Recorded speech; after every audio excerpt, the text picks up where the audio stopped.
Hello everyone and welcome to Whisky Wednesday. Today is one of the most exciting reviews of all year. I love the Diageo special releases. It's one of my favourite whisky events of the whole year.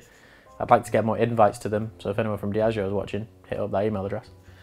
This was the cheapest one of the year. It's 70 quid a bottle, 59.4%, 8-year-old Talisker. Now, purely looking at the labelling, it is natural cask strength at 59.4% at 8 years old. It's a collection of, I think, 8 or 10, someone feel free to correct me if I'm wrong, deep charred first fill bourbon barrels.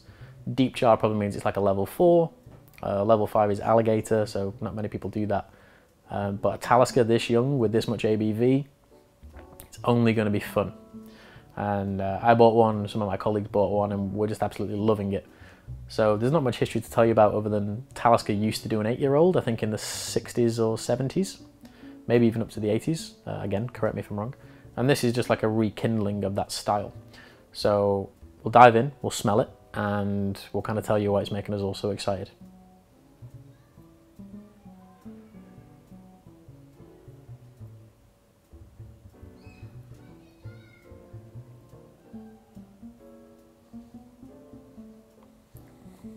So many different things on the nose. When you allow a whiskey this young, and Talisker to me has always been a very interesting spirit, the spiciness and smokiness and fruitiness. I love first fill American oak casks, and what this is doing to it is giving it like this lemony sherbet, you know, it's kind of like chalky candy heart sweets that say like love you and hug me and stuff on them. It's got a little bit of that going on with it, and then there's just this huge wave of salt. It is by far and away the saltiest whiskey that I've ever smelled in my entire life. Like Old Pulteney takes a back seat when you talk about kind of salt levels with this. Don't stick your nose in too far because it is 59.4 and it will make its presence known. Typically we always smell from the top of the glass to get those lighter notes, but even if you divert slightly down, you're going to get quite a big hit of alcohol.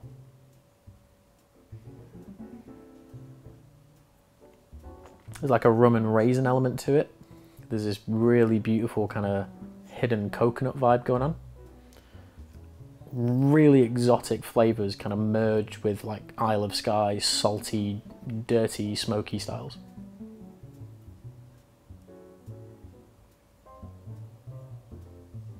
And 70 quid, 59.4. I have no idea about natural colour, and I have no idea about chill filtration. I would like to think it's probably not chill filtered at that strength, but colour wise I'm very unsure about it. That's the smell. Loads of lemon, different types of lemon, preserved lemon, lemon skin, candied lemon, lemon sherbet sweets, kind of like a chalky sweetness to it, nice sugary note, a little bit of rum, a little bit of raisin, and then tons of salt kind of piled on top of it, really savoury.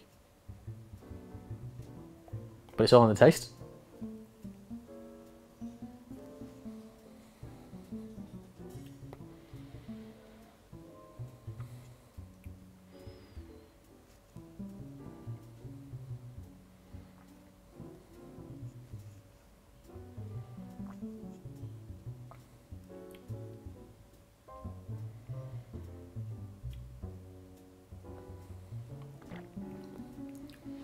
It's pretty big.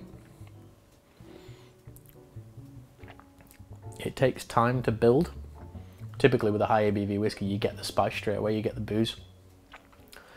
This is very deceptive because it hits your tongue and you get American oak influence. You get coconut, caramel, banana, pineapple, a little bit kind of like grilled pineapple. And then when you move it to one side of your mouth, you get a little bit of salt over here, a little bit of chili on this side.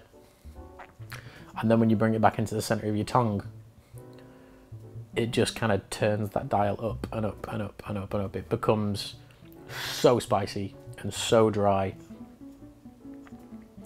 and really salty, but not in an overbearing manner. Like, it's all pleasantly complimentary. Whoever put this thing together, like, congratulations, because this is genuinely unbelievable, especially for the price point. We'll try it one more time, and we're going to score it.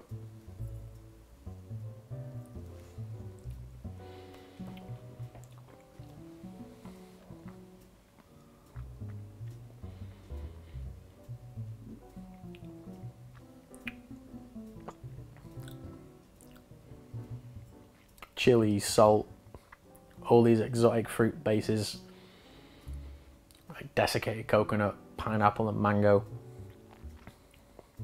There's no water added to this. I have added water to it, and oddly it gets even saltier, even at a lower ABV. I think you really concentrate those salty profiles with it. It's a genuinely astonishing whiskey. It's the cheapest Diageo special release. For me, it was one of the most impressive. Not that any of them were bad, but I found a lot of them just quite disappointing, especially at the price points this year. All the booze, a reliable brand, name a bad Talisker. Well, the Sky, but other than that, like, name another bad Talisker, I can't. They're all very, very good. Walks it with a 9, easy. Why it's not a 10? It's really exciting and it's really full and it's really interesting. But I think a little bit more disclosure about, is it natural colour, is it non-chill filtered, would have pushed it. But the lack of that information just makes me pull back a little bit. It's nearly fully organic, but not quite. But a 9 is still an impressive score for something that's 70 quid a bottle and is still very widely available. I'm not sure how many bottles of it were made. I'm sure the Diageo website probably tells you. An easy 9. Nothing can really compete with it at the price point anymore. Maybe except Glen Scotia Ruby Port Cask, which, as we know, has got a 10. But thank you all for watching. This is Talisker 8-Year-Old. This is The Whisky Shop. I'm Phil, and we will see you all next week. Cheers.